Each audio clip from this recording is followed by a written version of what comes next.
and welcome to For the Love of Nature, a podcast where we tell you everything you need to know about nature and probably more than you wanted to know. I'm Laura Fawks Lapole. And I'm Katy Holloway, and this is episode 6. And today we're going to be talking about crazy, mad scientists. All right, let's just jump right into the news, because I know I have 2 different people to talk about. You have 2 different mad scientists to talk about, so we have a lot going on. No wasting time. Jump right into the news. All right, so this story came out in early January from Live Science, and the title was "Magic Mushrooms Grow in Man's Blood After Injection with Shroom Tea." What? Yeah. What? In his blood? Yes. So, okay, tell me. He brewed tea from the magic mushrooms and injected whatever that mushroom tea was into his veins, which I'm not sure. I'm not sure if he was like trying to get more hallucinogenic effects from it. I guess that's the only thought I can, right? Like, you'd be more like, powerful. Okay, how do I get a better high? Right into the bloodstream. Let's just inject He's so lucky he didn't just straight up die. Well, so several days later, he ended up in the emergency room, of course, with fungus that was growing in his blood. He spent 22 days in the hospital, with 8 of those days in the ICU, which, of course, which he did start to suffer from multi-system organ failure. Yeah. So he has been released, but he's still being treated with long-term regimen of antibiotics, antifungals, of course, because of what had happened. But they did. What the heck? Yeah, because of how bizarre the story was, they actually did publish more of the case description in the Journal of the Academy of Consultation Liaison Psychiatry. So it didn't really, the case didn't really reveal whether injecting that tea can cause the persistent effects that he was looking for. That people normally take it orally. But they did do the report just because it was really interesting. So it doesn't really say whether he felt anything. But he was. Oh my gosh. He was okay. So he was a 30-year-old patient. They didn't give him, his name, obviously for protection reasons, but because he was trying to relieve some symptoms from.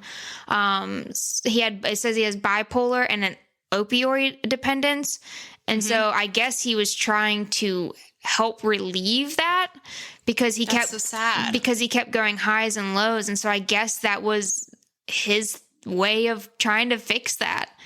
Oh my gosh. But yeah, no thank you. He needed a friend to be like, don't do that. Inject it into your blood. Don't do that. So, yes. Oh my gosh. Yeah. That's horrific. Right? Just the thought of fungus I love growing, fungi. Yeah, right? But growing in your blood. Inside of me? Yes. And the fact that it could even survive in the human body is nuts. Pretty amazing. Yes. Yeah. Oh, terrifying. Yeah. So that's the story, the quick story I have, and hopefully he's still making a full recovery and can find the help that he needs, not by injecting magic mushroom tea into your blood veins. Yeah. Hopefully that guy can get the help that he needs. Well, my quick news, it's a little bit of a downer, but with a positive takeaway. So, Mr. Gonzalo Cardona Molina, who was 55 years old, he was born and raised in Colombia. He was the first employee of the I wish I could speak Spanish. Foundation? Yeah. He was the first employee of Fundación Pro Aves, which is a parrot conservation fund. Okay. So he started out as just being like a forest guard, but he devoted his entire life to protecting these parrots and their habitats. Okay, let's just put this out here. Parrots tend to be jerks, a lot of them. Right? So this is a very devoted guy.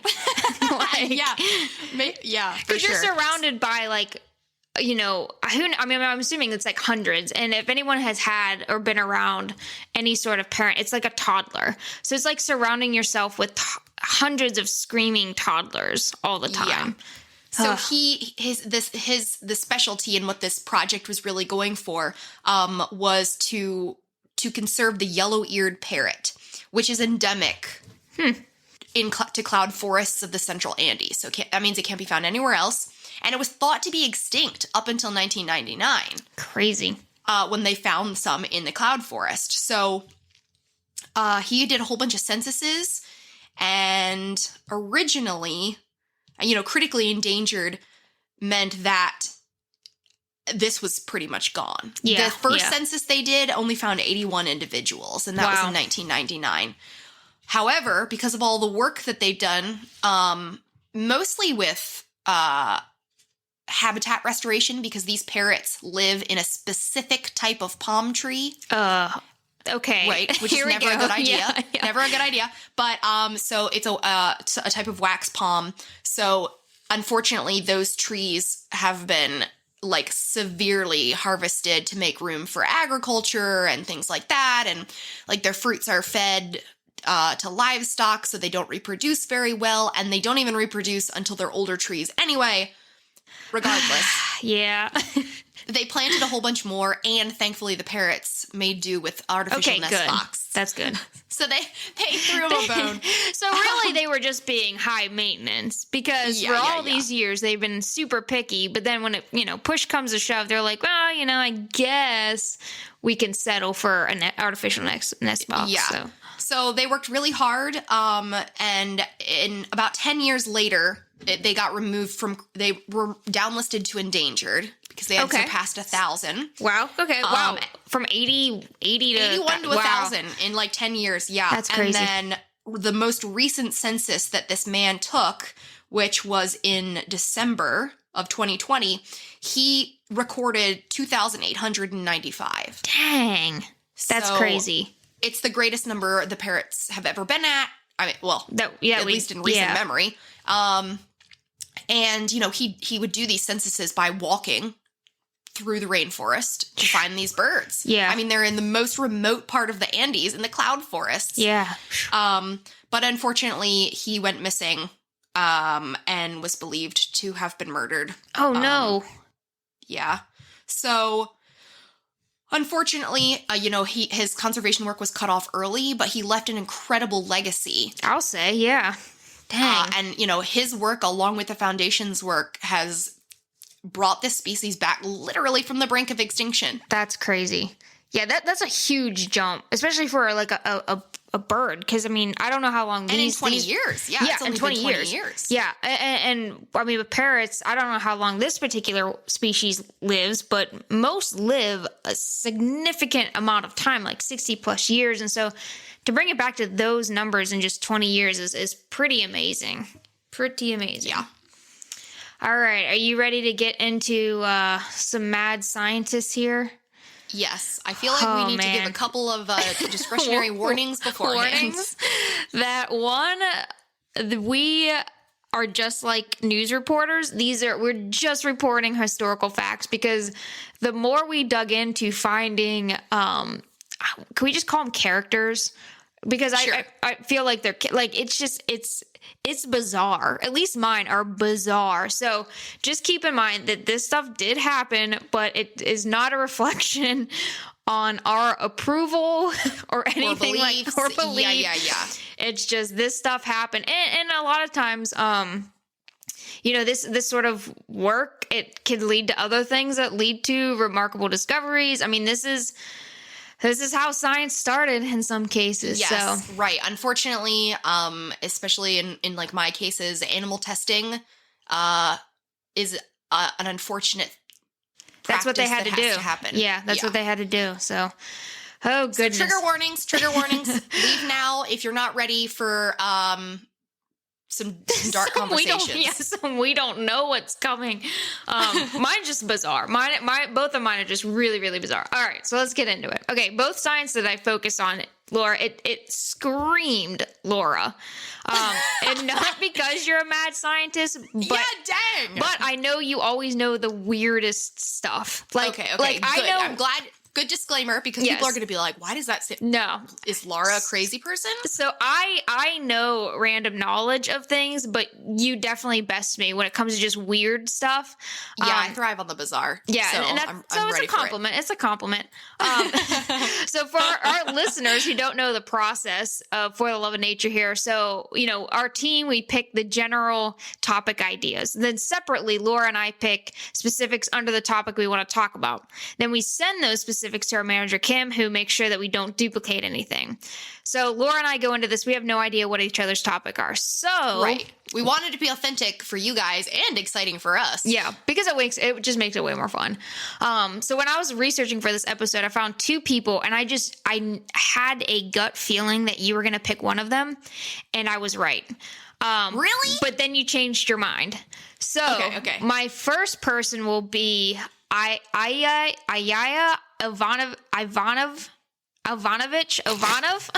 He's Russian. Oh, Ivanovich? Yes. What was it? How did you say? I don't know. It's Ivanov? Ivanov is his last name. So that's what I'm just going to call him, because it's okay. Ivanovich. Ivanovich, Ivana. We really need to start taking like other language class here. We're so sorry. Ivanov, what I'm going to call him from now on, was a Russian and Soviet biologist who specialized in the field of artificial insemination and the interspecific hybridization of animals. Oh, geez. I was going to do this one and then was like, no, it's too terrible. I'm glad you tackled it. Heck yeah. I did. And I feel like I could just stop right there by just saying artificial insemination and interspecific hybridization of animals, and everybody could just walk away and be like, yeah, he's a mad scientist, and be done with it. But I really want to tell you about this guy. So Laura, feel free to step in if you have anything to add. Okay, I didn't research it too thoroughly, but I got the gist of it. You got the gist of it. All right, so like I said, Ivanov, he's a Russian biologist who specialized in the field of artificial insemination and basically crossbreeding. Brace yourselves. In the early 1920s, Russia's Bolshevik Party, which became Communist Party of the Soviet Union later on, wanted to rid Russia of religion, which is what they saw as a threat to the party. A biology expert, Ivanov, who the government knew his ultimate quest was to breed a human-ape hybrid, thought that if Ivanov could be successful, it would be the perfect gut punch to religion. I love that they were so desperate to gut punch religion that they were willing to create a man-ape hybrid. Yes. Yeah. So just to give a little bit of context of where this was early 1920s. All right. Charles Darwin's On the Origin of Species, it was written in 1859. So that was almost 70 years prior. In 1869, Friedrich Miser, he's German, first discovered that DNA was a thing, even though it wasn't, for another, 100 years before they knew what it looked like. So basically, Ivanov came around. There were some fairly established theories on what was going on in the biology community, but there was still a ton to discover at that point. That's so crazy how late we even knew. I mean, at least he figured out, hey, there's something there. Yes. We don't know what it looks like, but it's there. Yeah, 100 years later, then we finally figured out what DNA looked like. Yeah, nuts. So prior to the man-ape hybrid, Ivanov successfully artificially inseminated and produced a Z-donk, which is a zebra donkey. Which, by the way, I've met jerks. Yeah. Jerks. Okay? Imagine taking a donkey, which is normally a stubborn animal, although I love donkeys, and then zebras, which are notoriously aggressive for anyone who takes care of zebras. Like nippy. Putting them together. A stubborn, nippy jerk. Mean. Just mean. We really do love animals, for anyone who's questioning. We often see the other side of animals. And I'm sure there are some nice Z-donks out there. Yeah, some lovely Z-donks. If you have a lovely Z-donk, please write into us and let us know about your lovely Z-donk. We would love to hear about them. So besides the Z-donk, he also did a Zubron, which is a bison cow cross. And then he did several. That's pretty normal. Yeah. And then he did several varieties of rats, mice, guinea pigs, among others. So in 1926, with the backing of the Russian government, much to Russian scientist community chagrin, because they were not okay with this, Ivanov set off for Africa to capture some apes for his biggest experiment. Oh, my Lanta. On his way, he stopped in Paris, where he befriended those at the Pasteur Institute. So he made... this is kind of, it was back and forth. So after a first failed attempt to go to Africa, so he was in Paris, went down to Africa, didn't work out, collecting the apes that he needed. He returned to Paris, where he successfully transplanted a woman's ovary into a chimpanzee, then inseminated the chimpanzee with human sperm. So nothing came of it, though. On the second I would assume the body would immediately reject a foreign organ. Yeah, right? You would think. But on his second trip to Guinea, or West Africa is where he was successful in capturing chimps. And that's where he had his second idea, which was to inseminate women with chimp sperm. Oh my God. I would really, really love to hear his pitch. Yeah, right? What's the pitch? Well, of course, when he pitched this to the French government back in Paris, because he became buddies with those of the Pasteur Institute, they basically were like, hell no. Like, right? Absolutely not, because let's just think about this for a second. So they just said, absolutely not. So he decided he went back to Soviet Russia, where he thought he could find volunteers. That sounds so questionable. Right? So he convinced the women that it was for the best interest of the country. And he somehow found 5 volunteers willing to carry a human-ape hybrid. Oh, goodness. So he must have been a heck of a salesman to be like, who wants to do this? And they're okay. But again, it was for the best of the country. They thought that, like we said, it was going to be the gut punch to religion, and it was best for the government. So while Ivanov was waiting for the apes to mature, most of them ended up dying at one point or another. And out of the 20, only one lone survivor was around when Ivanov was ready.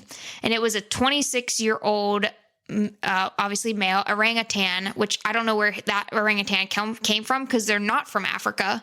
Right. But I have no idea where this guy came from. But they named him Tarzan. Of course, his name. Of course. Of course is Tarzan.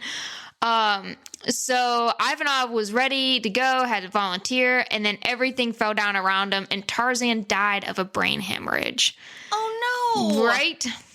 And only at 26, and great apes can live, 40s, 50s, 60s even, whenever they're in captivity. So yeah, exactly. So a 26-year-old, and again, captivity nowadays versus captivities in the early 1900s, total night and day difference. Well, right. And not even just captivity, but like for science. Yes, for science, which is a whole other messed up level. Not for, conservation or anything. So Tarzan died of a brain hemorrhage, and he started to line up more apes, and after another failed attempt at trying to find a suitable ape from a Cuban heiress, because that's where he went to find apes, he was exiled to Kazakhstan. In 1932, then he was trying to catch a train back to Moscow, which I guess exile doesn't last very long. I'm not sure what happened. But at any rate, he was returning when he then died. So this leaves the universe was definitely against this plan. Yeah, right? They're like, this can't happen. Yeah, this cannot happen. So this leaves us with the deeper question of why. And there was more madness. Was there more to that madness than political favor? And several scientists actually believe so. They believe that Ivanov just saw an opportunity of the political climate to further his own agenda. So many scientists believe, around him in present day, believe that Ivanov wanted to create like a perfect utopia. Right. And that we could weed... As all mad scientists do. Right? And so he figured that if we could weed out poor human traits like greed and competitiveness by manipulating human breeding, then we could make a utopia. So he wanted to make the human ape species, and that was just the first process that he saw as of figuring out human breeding. And in very short, that is the bizarre story of Ivanov and his quest to breed a humanzi, which is what he wanted to call it, aka the human-ape hybrid. Wowzer. Right? I'm all I could picture was Planet of the Apes, like the whole time. And that's what I wish. This can only end badly. That's what I was going to say. I was like, I wish I watched Planet of the Apes closely to throw in more Planet of the Apes jokes in there. But I've never... I remember watching the old ones as a kid, Me too. and then I never watched them in depth. Like my dad would play them, and I never really paid attention to them. It was definitely a dad movie. Exactly. That James Bond dad movies. Oh my Lanta. Yeah. Man, I bet he would have been really excited about like ligers. Right? Right? Because most of what he did was cattle, but back then though, they didn't crossbreed anything. And he, specialized in artificial insemination. Thank God. So I was also thinking that. Yeah. But even like the Z-Donk, like that was, can you imagine like whenever that, and now we know like they're close enough that that those could interbreed. It's not a huge big deal, but like back then that was foreign territory. Like they had no idea. What they saw was two completely separate different animals, like two totally different animals. And that implications. Today we know that like certain hybridizations like the Z-Donk are born sterile, yes. But a lot of like the bison cattle hybrids aren't. Yeah. And it's becoming an increasingly popular thing because bison meat is so healthy, but they grow very slowly. Yeah. But the combination of the two speeds up the growing process and still has healthy meat. So it's becoming more and more popular. So he might have been onto something with that avenue, but not the humanzi. Not the humanzi. The real tragedy is poor Tarzan of this story. So. Seriously. Poor guy. Well, mine also deals with animals. So my guy is Dr. Robert Cornish. And this took place in the 1930s. So around the same time as yours, That's really. What I was gonna say, like a little bit after. Okay. A lot of crazy stuff happened in the early 1900s. Probably before, like the boards of ethics were consulted and things like that. So Robert Cornish was a brilliant guy. He graduated college at age 18 and had gotten his doctorate by 22. So, he was very smart, but a lot of people considered him a bit odd. So he got his doctorate and then continued his research at the University of California, Berkeley. So this took place in the United States. Okay. He was enthralled with the idea of reanimating the dead. Oh, yes. So, he was like, I can be Victor Frankenstein. Like, we can do this. And, of course, I feel like reanimation has to be, like, the pinnacle of all mad science. Like, right. if we could do it, oh, my gosh. Yes. So, this guy built I would just want you to picture it. It's a seesaw-like machine that would keep blood circulating. Okay, so up and down, up and down, up and down, up and down, really, really quick to keep your blood going. Okay. And so he figured if he built that machine, and if he pumped the body full of epinephrine, which is a blood thinner, and we use them in EpiPens and during cardiac arrest today, maybe he could bring things back to life. I don't know how he got permission. Okay, so his theory was just put him on a seesaw, and pump them full of epinephrine. Okay, and they would come back. I don't know how he got permission, but he tried it on humans first, which seems like a drastic first step. But continue. Agreed. You know what I mean? Because historically they start with smaller things, and like the last guy I talked about, they start with smaller things, and then the human is the pinnacle. Correct. Of your mad scientry. So he tried this method on humans that had died of heart attacks, drowning, and electrocution. But no luck, obviously. So that's disturbing, but here's where it gets messed up. So this is a trigger warning. If you do not want to hear about harm coming to dogs, stop listening. Oh no. Yeah.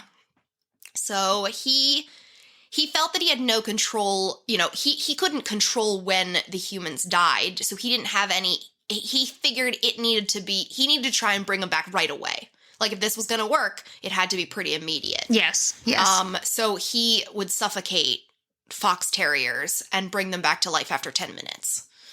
Which I feel like is a very, I mean, now we know that people can be, or animals can be, they can be resuscitated. I mean, there is brain damage, but they can be brought back, resuscitated after several minutes. Yeah. So he did 10 minutes, and he named all of the dogs Lazarus after, of course, the resurrected man from the Bible. Jeez. What's this guy's name again? Dr. Robert Cornish. Cornish. Okay. Cornish. Okay. First 3 dogs, no luck. Fourth one, he did actually bring back to life, but it could only perform basic functions, and it was blind and had severe brain damage. Yeah. But number 5, instead of the way he had normally been suffocating the dogs, he gave them this one. He used ether on, which, you know, is kind of like anesthesia. Yeah. And after 30 minutes with no breathing and 5 minutes with no heartbeat, which is so crazy that you can survive, like your heart can keep beating even if you haven't been breathing. Anyway, 5 minutes with no heartbeat, it was brought back to life. He added in some chemicals to his epinephrine, and he used artificial respiration. And this was his biggest success. This one was actually brought back, and there didn't seem to be like significant damage. What? Yeah. That's nuts. Because it's deprived of... Wait, okay, hang on. Oxygen for 30. Okay. And 5 with no heart. Okay. Yeah, see, that's... that for it to come out with having no brain trauma, that right there is remarkable. And I don't know if it's none, but it was his largest success. It's crazy. So you would think that the story ends here with the ability to bring things back from the dead, because he did it. Yeah. But you'd be wrong. He kept trying to do this, and this was in 1930 in California, and they were like, no more. He was kicked off campus, but he continued his experiments at home in his backyard shed. Oh my gosh. Which is so creepy. I'm sure his neighbors hated him. Oh my God. Like, yeah. So that's, I feel like, where you cross the line. Yes. From like genius to just mad scientist is right there. Yeah. Like, or from like professional to just, this is just like, you homebrew. Need to be locked up possibly. Like, and he kept trying. Actually, I'm sure without adequate supplies, it was very unsuccessful. Anything. Yeah, it was. He never had such success again.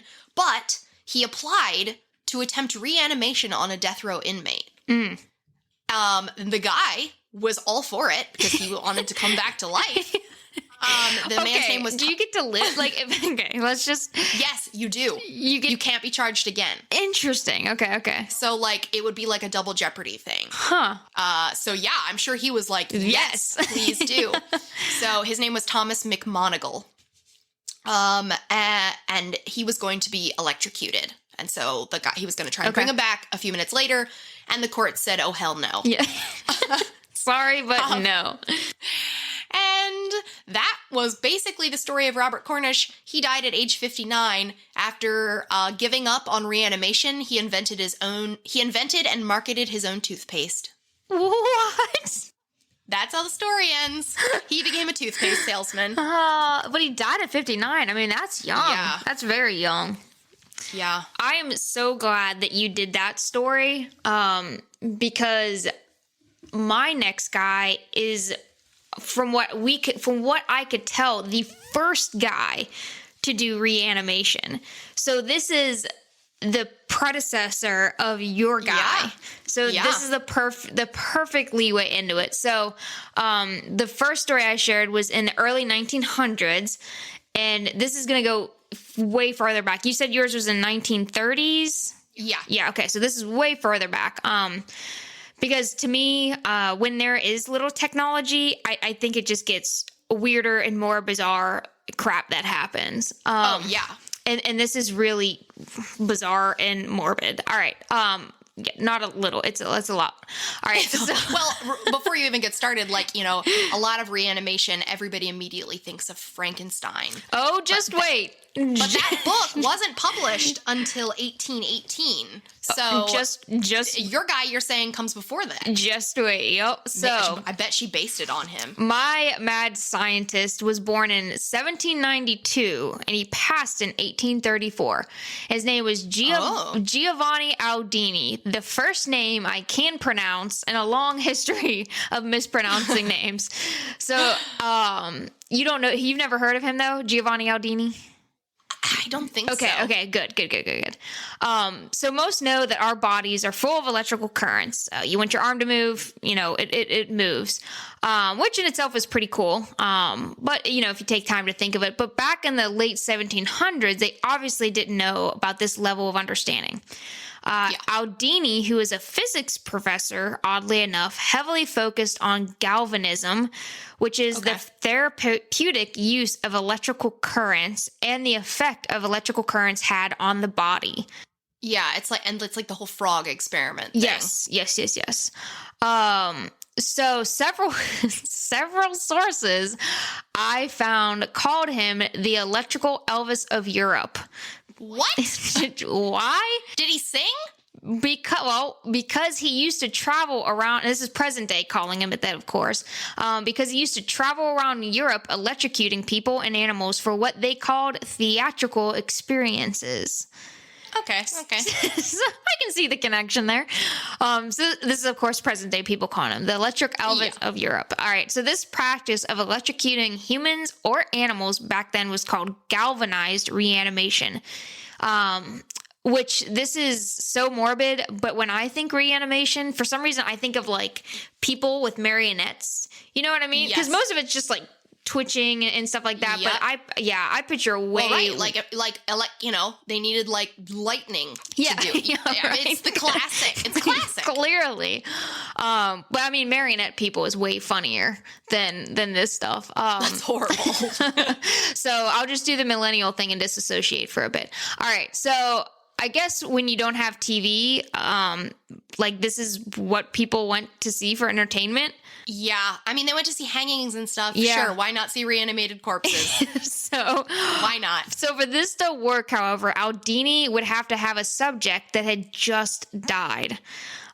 So he would kill dogs. So much like your person, much like your person, he could just go right to hell. You just can't kill a dog. So he would kill the dog, then hook it up to a rudimentary battery. And as the electrical currents would pulse through the body, the teeth would chatter, appendages would twitch, and the like. Now for the humans, the same rule applied, and they had to have recently died. So he teamed up with a local prison system, and those recently put to death, he would use their body to do the galvanized reanimation on. So yes, this is crazy because electricity wasn't even invented until 1882. This guy was on the cusp of getting this stuff done. He figured out this battery system he had set up. It gets stranger though. So although it's messed up at the time, it proved a lot about how our bodies worked. When it really wasn't understood at all at this time. So to people then, it was out of curiosity rather than what we see it as being morbid. So this came true when Aldini was one of the first to practice electroshock therapy on patients with mental illness. Oh my, one of the worst. Right? Oh man. But back then, this procedure was extremely gruesome. So I'm definitely not going to go into that. But he did see documented successful quote unquote cures of patients.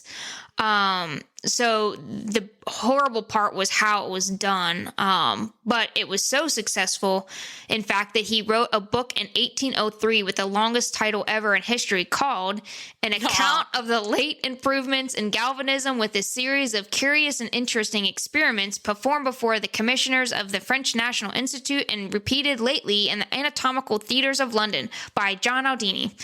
Oh my gosh, his editor, man. Right? But this, I would have been like, can't we just couple words less, maybe. But the whole thing to me, it sounds like step right up and see Aldini. You know what I mean? Like, come on down.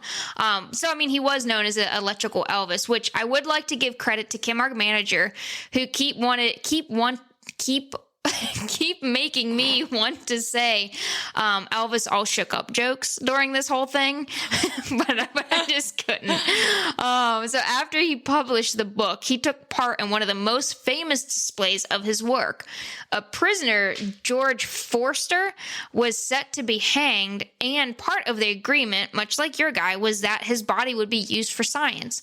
And used for science it would be. Using his signature battery, Aldini at one point was just going around with his conducting rod and touching various points on this guy's body to see what would happen.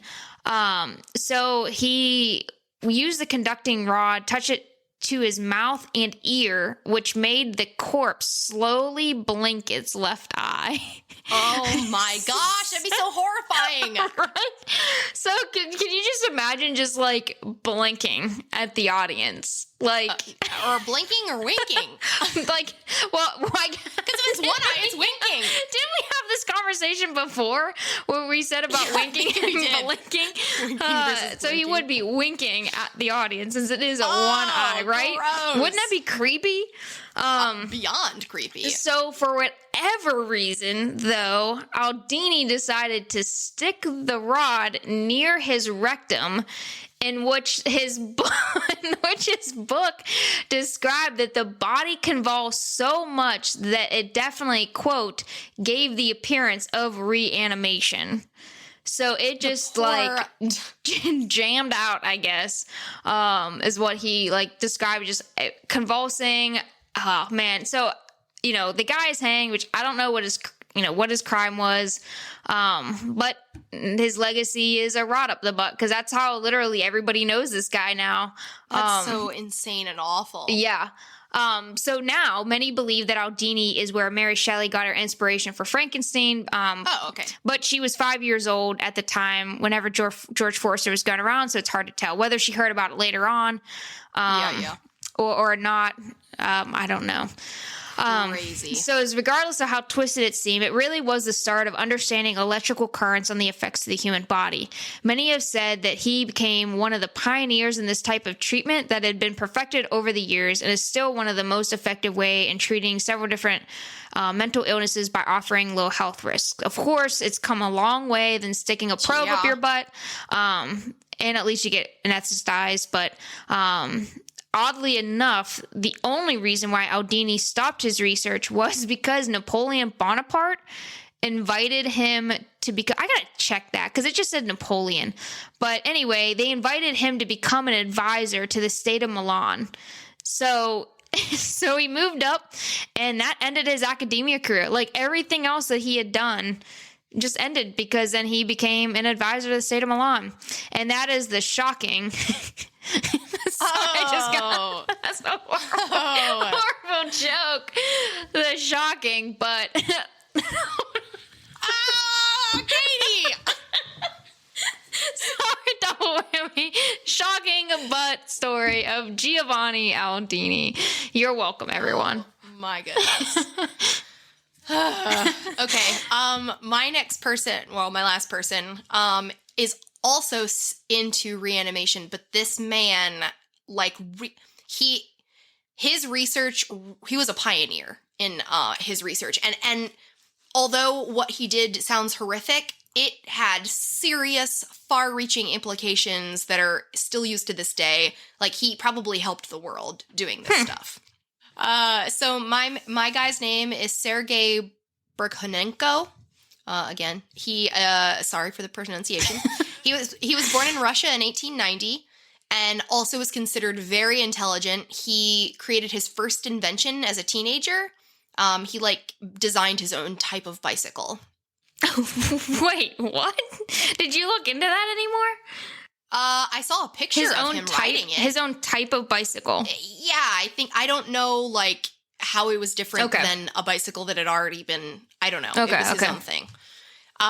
He graduated as a doctor in 1914, and he worked during World War I in the Army.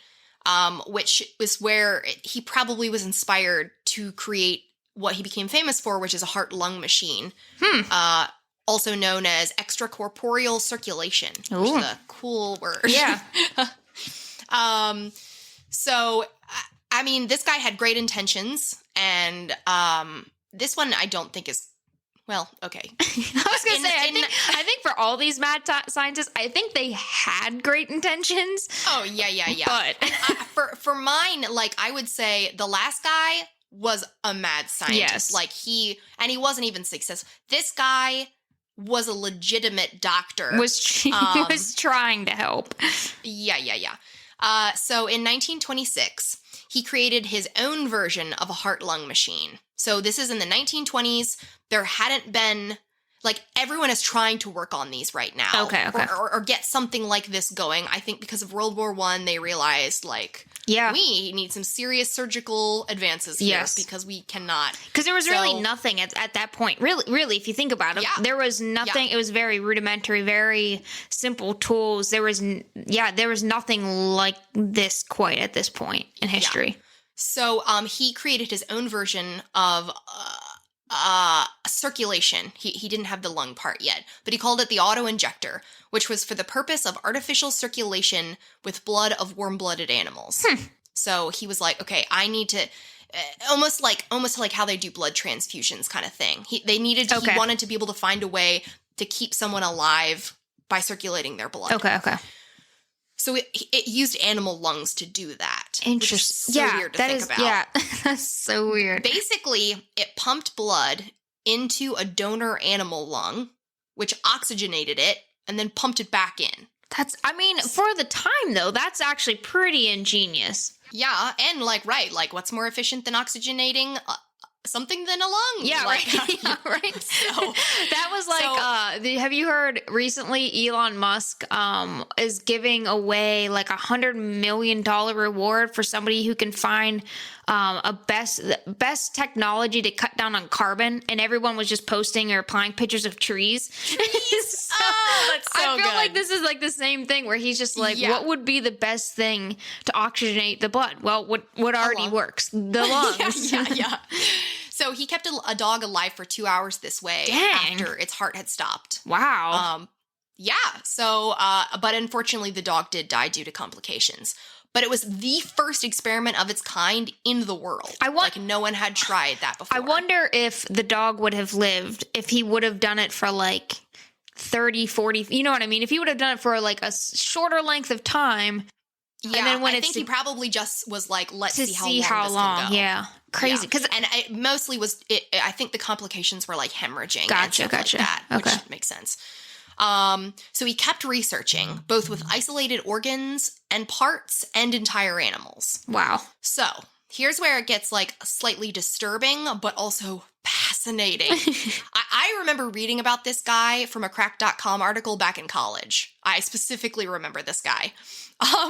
In 1925, he kept just a dog's head alive for 2 hours. I do remember. Yeah, I do remember hearing about this. Okay.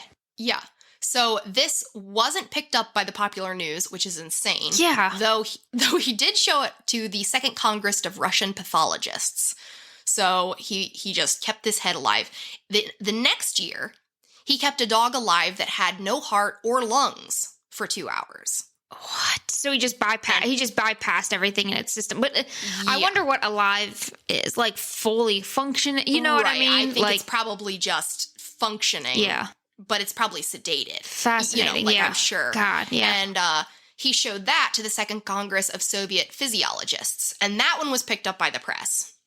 Nuts. In 1928, so he's like keeping on track every couple of years, he's doing something. He was successfully able to keep a dog's head alive, and it reacted to the environment.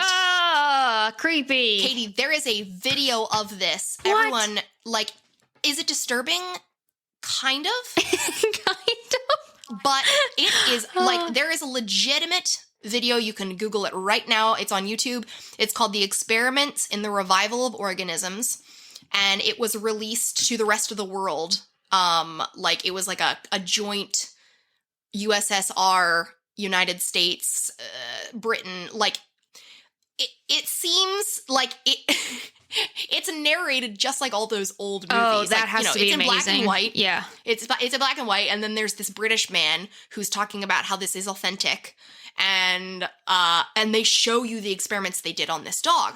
So they would like poke it it's like I would react. Ugh. They put stuff on its nose and it licked it off. What? Like it was almost a fully functioning head. Fully functioning head. That is crazy, but also poor puppy. I know. These are man's best friends, and we're just like, they help us in war, and we're just like, you know what we need to experiment on? Dogs.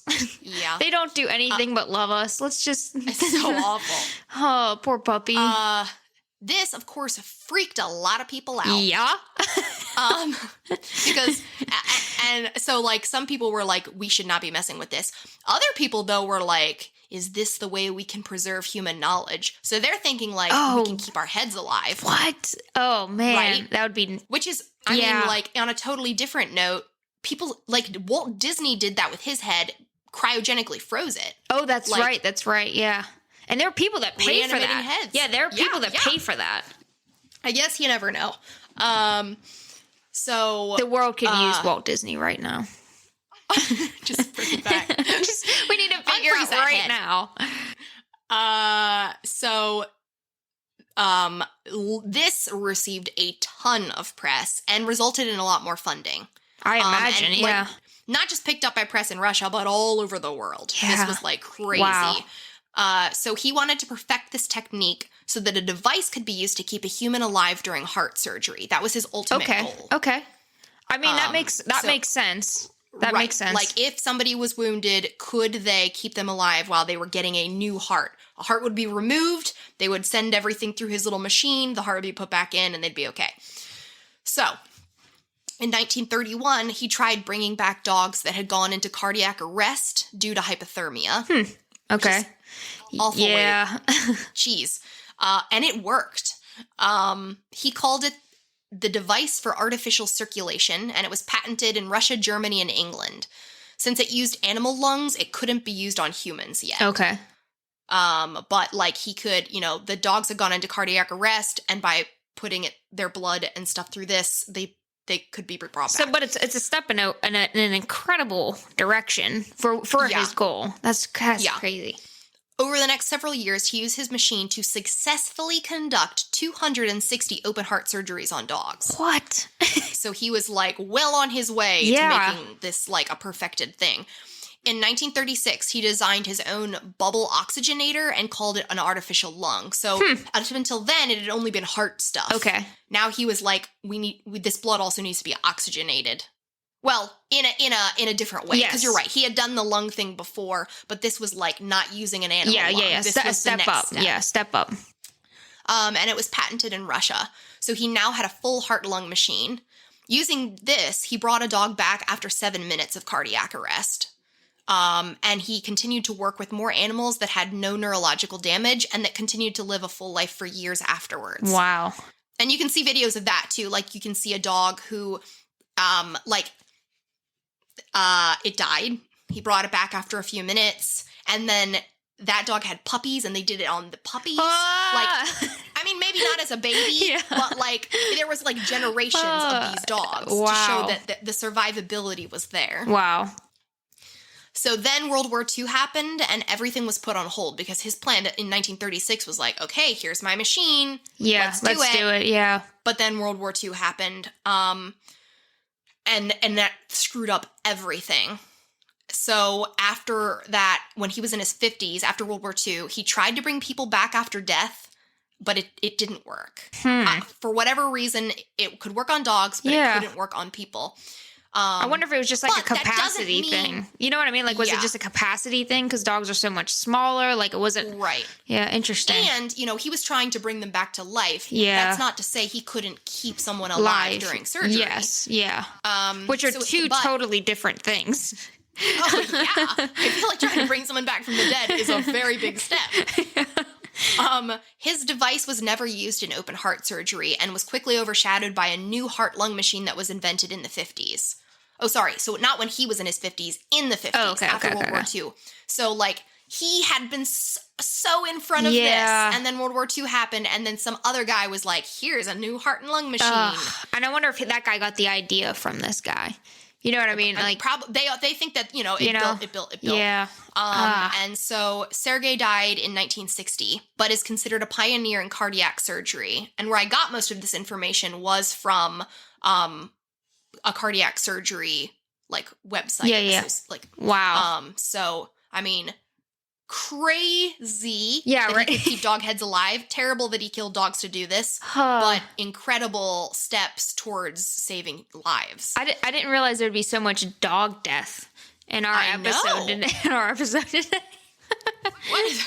Jeez. Oh, goodness. I really don't know how to wrap this up besides what the heck?